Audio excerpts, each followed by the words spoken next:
Paper 76. The Second Garden.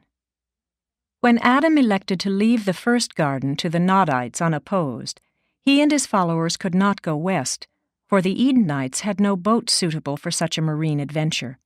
They could not go north. The northern Nodites were already on the march toward Eden. They feared to go south. The hills of that region were infested with hostile tribes. The only way open was to the east, and so they journeyed eastward toward the then pleasant regions between the Tigris and Euphrates rivers. And many of those who were left behind later journeyed eastward to join the Adamites in their new valley home. Cain and Sansa were both born before the Adamic caravan had reached its destination between the rivers in Mesopotamia.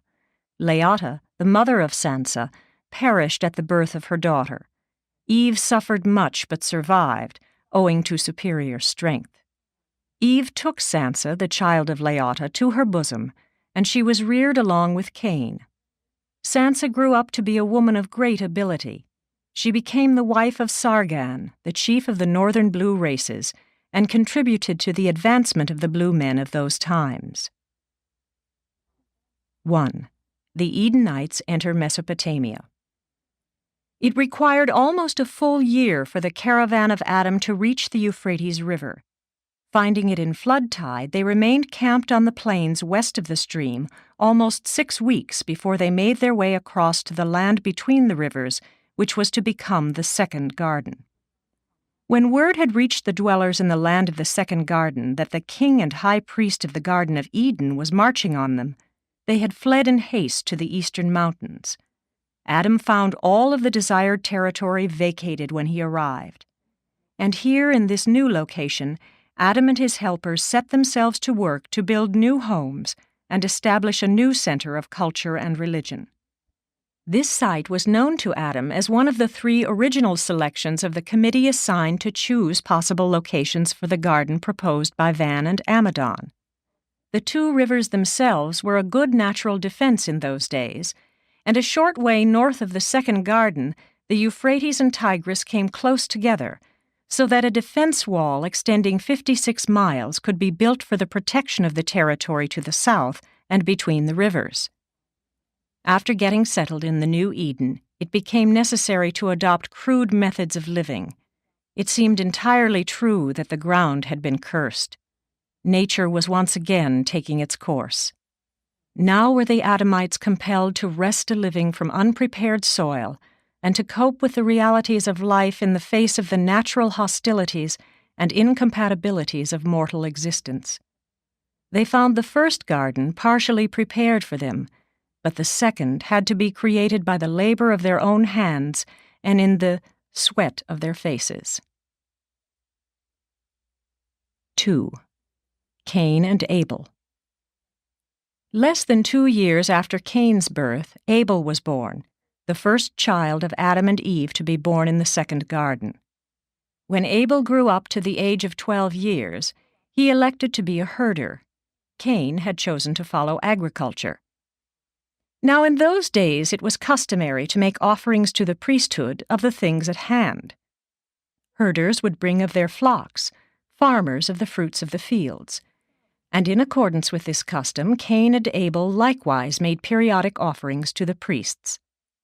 The 2 boys had many times argued about the relative merits of their vocations, and Abel was not slow to note that preference was shown for his animal sacrifices.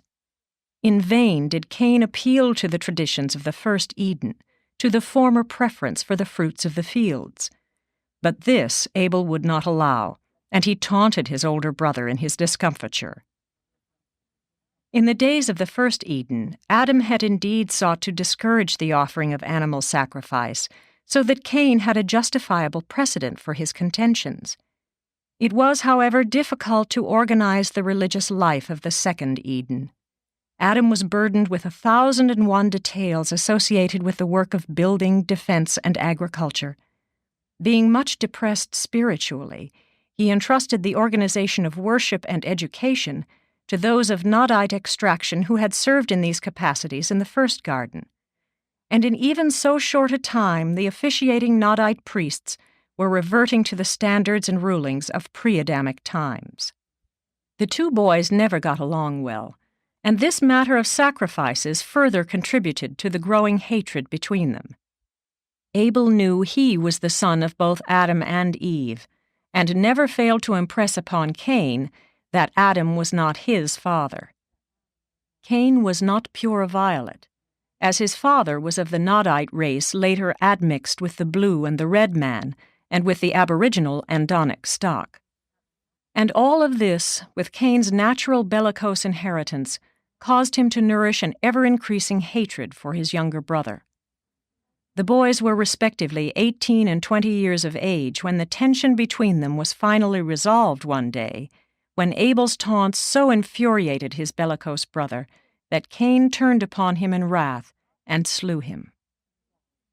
The observation of Abel's conduct establishes the value of environment and education as factors in character development. Abel had an ideal inheritance, and heredity lies at the bottom of all character. But the influence of an inferior environment virtually neutralized this magnificent inheritance. Abel, especially during his younger years, was greatly influenced by his unfavorable surroundings. He would have become an entirely different person had he lived to be 25 or 30. His superb inheritance would then have shown itself.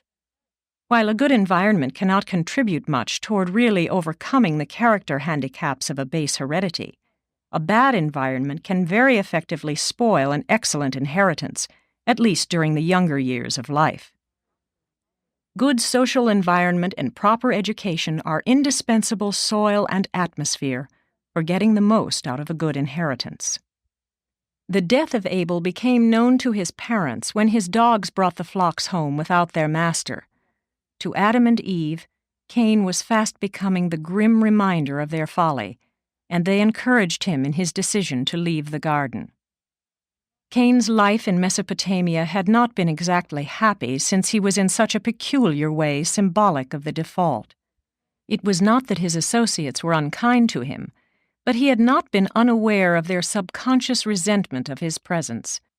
But Cain knew that since he bore no tribal mark, he would be killed by the first neighboring tribesman who might chance to meet him. Fear and some remorse led him to repent. Cain had never been indwelt by an adjuster, had always been defiant of the family discipline and disdainful of his father's religion. But he now went to Eve, his mother, and asked for spiritual help and guidance, and when he honestly sought divine assistance, an adjuster indwelt him. And this adjuster, dwelling within and looking out, gave Cain a distinct advantage of superiority, which classed him with the greatly feared tribe of Adam. And so Cain departed for the land of Nod, east of the second Eden. He became a great leader among one group of his father's people and did, to a certain degree, fulfill the predictions of Sarah-Patatia, for he did promote peace between this division of the Nodites and the Adamites throughout his lifetime. Cain married Ramona, his distant cousin, and their first son, Enoch, became the head of the Elamite Nodites, and for hundreds of years the Elamites and the Adamites continued to be at peace. 3. Life in Mesopotamia. As time passed in the second garden, the consequences of default became increasingly apparent. Adam and Eve greatly missed their former home of beauty and tranquility, as well as their children who had been deported to Urantia. It was indeed pathetic to observe this magnificent couple reduced to the status of the common flesh of the realm, but they bore their diminished estate with grace and fortitude. Adam wisely spent most of the time training his children and their associates in civil administration, educational methods, and religious devotions. Had it not been for this foresight, pandemonium would have broken loose upon his death. As it was, the death of Adam made little difference in the conduct of the affairs of his people. But long before Adam and Eve passed away, they recognized that their children and followers had gradually learned to forget the days of their glory in Eden. And it was better for the majority of their followers that they did forget the grandeur of Eden. They were not so likely to experience undue dissatisfaction with their less fortunate environment. The civil rulers of the Adamites were derived hereditarily from the sons of the first garden. Adam's first son, Adamson, Adam ben Adam, founded a secondary center of the violet race to the north of the second Eden. Adam's second son, Eveson, became a masterly leader and administrator. He was the great helper of his father. Eveson lived not quite so long as Adam, and his eldest son, Jansad, became the successor of Adam as the head of the Adamite tribes. The religious rulers, or priesthood, originated with Seth, the eldest surviving son of Adam and Eve, born in the second garden. He was born 129 years after Adam's arrival on Urantia. Seth became absorbed in the work of improving the spiritual status of his father's people, becoming the head of the new priesthood of the second garden. His son, Enos, founded the new order of worship, and his grandson, Kenan, instituted the foreign missionary service to the surrounding tribes near and far. The Sethite priesthood was a threefold undertaking, embracing religion, health, and education. The priests of this order were trained to officiate at religious ceremonies, to serve as physicians and sanitary inspectors, and to act as teachers in the schools of the garden. Adam's caravan had carried the seeds and bulbs of hundreds of plants and cereals of the first garden with them to the land between the rivers. They also had brought along extensive herds and some of all the domesticated animals. Because of this, they possessed great advantages over the surrounding tribes. They enjoyed many of the benefits of the previous culture of the original garden. Up to the time of leaving the first garden, Adam and his family had always subsisted on fruits, cereals, and nuts. On the way to Mesopotamia, they had, for the first time, partaken of herbs and vegetables. The eating of meat was early introduced into the second garden, but Adam and Eve never partook of flesh as a part of their regular diet. Neither did Adamson nor Eveson nor the other children of the first generation of the first garden become flesh-eaters. The Adamites greatly excelled the surrounding peoples in cultural achievement and intellectual development. They produced the third alphabet and otherwise laid the foundations for much that was the forerunner of modern art, science, and literature. Here in the lands between the Tigris and Euphrates, they maintained the arts of writing, metalworking, pottery making, and weaving, and produced a type of architecture that was not excelled in thousands of years. The home life of the Violet peoples was, for their day and age, ideal. Children were subjected to courses of training in agriculture, craftsmanship, and animal husbandry, or else were educated to perform the threefold duty of a Sethite, to be priest, physician, and teacher. And when thinking of the Sethite priesthood, do not confuse those high-minded and noble teachers of health and religion, those true educators, with the debased and commercial priesthoods of the later tribes and surrounding nations. Their religious concepts of deity and the universe were advanced and more or less accurate. Their health provisions were, for their time, excellent, and their methods of education have never since been surpassed. 4. The Violet Race. Adam and Eve were the founders of the violet race of men, the 9th human race to appear on Urantia. Adam and his offspring had blue eyes, and the violet peoples were characterized by fair complexions and light hair color, yellow, red, and brown. Eve did not suffer pain in childbirth. Neither did the early evolutionary races. Only the mixed races produced by the union of evolutionary man with the Nodites and later with the Adamites suffered the severe pangs of childbirth. Adam and Eve, like their brethren on Jerusalem, were energized by dual nutrition, subsisting on both food and light, supplemented by certain superphysical energies unrevealed on Urantia. Their Urantia offspring did not inherit the parental endowment of energy intake and light circulation. They had a single circulation, the human type of blood sustenance. They were designedly mortal, though long-lived, albeit longevity gravitated toward the human norm with each succeeding generation. Adam and Eve and their first generation of children did not use the flesh of animals for food. They subsisted wholly upon the fruits of the trees.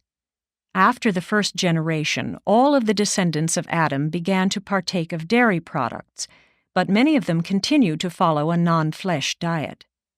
Many of the southern tribes with whom they later united were also non-flesh eaters. Later on, most of these vegetarian tribes migrated to the east and survived as now admixed in the peoples of India. Both the physical and spiritual visions of Adam and Eve were far superior to those of the present-day peoples. Their special senses were much more acute, and they were able to see the midwayers and the angelic hosts, the Melchizedeks, and the fallen prince Caligastia, who several times came to confer with his noble successor.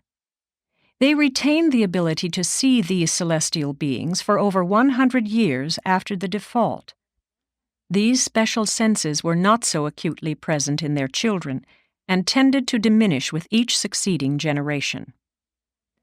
The Adamic children were usually adjuster indwelt since they all possessed undoubted survival capacity.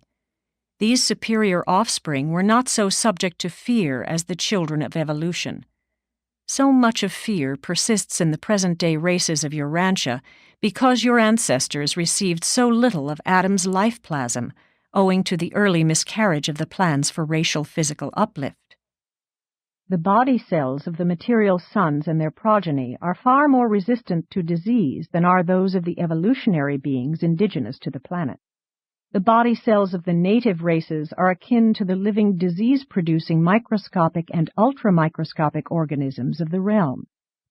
These facts explain why the Urantia peoples must do so much by way of scientific effort to withstand so many physical disorders. You would be far more disease-resistant if your races carried more of the Adamic life. After becoming established in the second garden on the Euphrates, Adam elected to leave behind as much of his life plasm as possible to benefit the world after his death.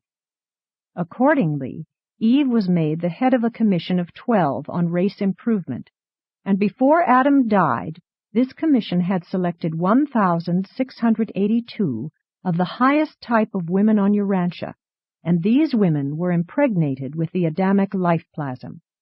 Their children all grew up to maturity except 112, so that the world in this way was benefited by the addition of 1,570 superior men and women. Though these candidate mothers were selected from all the surrounding tribes and represented most of the races on Earth, the majority were chosen from the highest strains of the Nodites, and they constituted the early beginnings of the mighty Andite race. These children were born and reared in the tribal surroundings of their respective mothers. 5. Death of Adam and Eve. Not long after the establishment of the second Eden, Adam and Eve were duly informed that their repentance was acceptable, and that, while they were doomed to suffer the fate of the mortals of their world, they should certainly become eligible for admission to the ranks of the sleeping survivors of Urantia. They fully believed this gospel of resurrection and rehabilitation, which the Melchizedeks so touchingly proclaimed to them. Their transgression had been an error of judgment and not the sin of conscious and deliberate rebellion. Adam and Eve did not, as citizens of Jerusalem, have thought adjusters, nor were they adjuster indwelt when they functioned on Urantia in the first garden. But shortly after their reduction to mortal status, they became conscious of a new presence within them, and awakened to the realization that human status, coupled with sincere repentance, had made it possible for adjusters to indwell them. It was this knowledge of being adjuster indwelt that greatly heartened Adam and Eve throughout the remainder of their lives. They knew that they had failed as material sons of Satania, but they also knew that the paradise career was still open to them as ascending sons of the universe.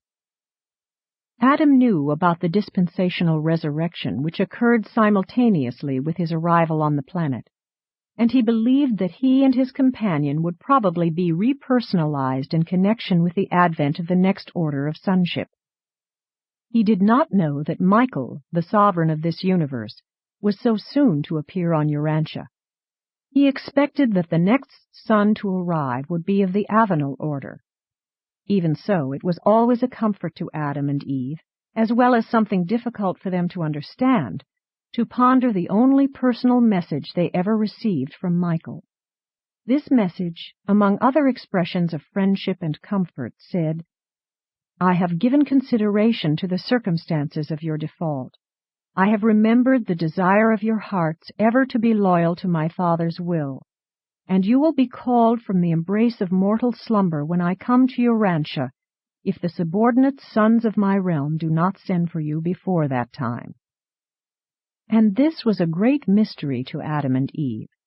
They could comprehend the veiled promise of a possible special resurrection in this message, and such a possibility greatly cheered them. But they could not grasp the meaning of the intimation that they might rest until the time of a resurrection associated with Michael's personal appearance on Urantia. And so the Edenic pair always proclaimed that a Son of God would sometime come, and they communicated to their loved ones the belief, at least the longing hope, that the world of their blunders and sorrows might possibly be the realm whereon the ruler of this universe would elect to function as the paradise bestowal Son. It seemed too good to be true, but Adam did entertain the thought that strife-torn Urantia might, after all, turn out to be the most fortunate world in the system of Satania, the envied planet of all Nebadon. Adam lived for 530 years. He died of what might be termed old age. His physical mechanism simply wore out. The process of disintegration gradually gained on the process of repair, and the inevitable end came. Eve had died 19 years previously of a weakened heart. They were both buried in the center of the temple of divine service which had been built in accordance with their plans soon after the wall of the colony had been completed. And this was the origin of the practice of burying noted and pious men and women under the floors of the places of worship. The supermaterial government of Urantia, under the direction of the Melchizedeks, continued, but direct physical contact with the evolutionary races had been severed. From the distant days of the arrival of the corporeal staff of the planetary prince, down through the times of Van and Amadon, to the arrival of Adam and Eve, physical representatives of the universe government had been stationed on the planet. But with the Adamic default, this regime, extending over a period of more than 450,000 years, came to an end. In the spiritual spheres, angelic helpers continued to struggle in conjunction with the thought adjusters, both working heroically for the salvage of the individual. But no comprehensive plan for far-reaching world welfare was promulgated to the mortals of Earth until the arrival of Machiventa Melchizedek in the times of Abraham, who, with the power, patience, and authority of a Son of God, did lay the foundations for the further uplift and spiritual rehabilitation of unfortunate Urantia. Misfortune has not, however, been the sole lot of Urantia.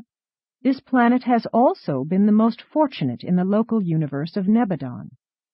Urantians should count it all gain if the blunders of their ancestors and the mistakes of their early world rulers so plunged the planet into such a hopeless state of confusion, all the more confounded by evil and sin, that this very background of darkness should so appeal to Michael of Nebadon, that he selected this world as the arena wherein to reveal the loving personality of the Father in heaven. It is not that Urantia needed a Creator Son to set its tangled affairs in order. It is rather that the evil and sin on Urantia afforded the Creator Son a more striking background against which to reveal the matchless love, mercy, and patience of the Paradise Father. 6. Survival of Adam and Eve. Adam and Eve went to their mortal rest with strong faith in the promises made to them by the Melchizedeks that they would sometime awake from the sleep of death to resume life on the mansion worlds, worlds all so familiar to them in the days preceding their mission in the material flesh of the violet race on Urantia. They did not long rest in the oblivion of the unconscious sleep of the mortals of the realm. On the third day after Adam's death, the second following his reverent burial, the orders of Lanaforge, sustained by the acting Most High of Edentia, and concurred in by the Union of Days on Salvington, acting for Michael, were placed in Gabriel's hands, directing the special roll call of the distinguished survivors of the Adamic default on Urantia.